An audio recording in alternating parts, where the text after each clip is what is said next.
సింపుల్గా చెప్పాలంటే గాచారం బాగలేకనే పోచారం వేరే దాయిలో పోయింది. గంతే, ఏం లేదు.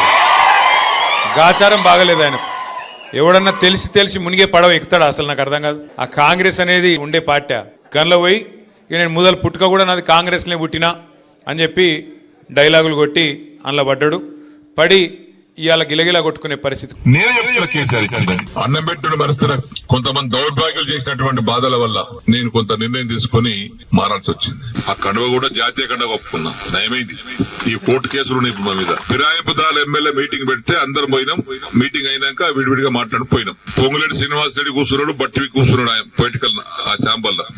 నేను పోయి ఆ కాంట్రాక్ట్ పని చేయమంటే పేమెంట్ ఇవ్వమని అంటున్నాడు. దావకార బాన్సుడు బంద్ అయింది. లేదా బట్టి గారు చిన్న దగ్గరికి ఇలా లిస్ట్ మొత్తం తీసుకోండి, ఆ లిస్ట్ తీసుకొని 2 సార్లు ఇచ్చేయండి, ఒకసారి కాదు కానీ.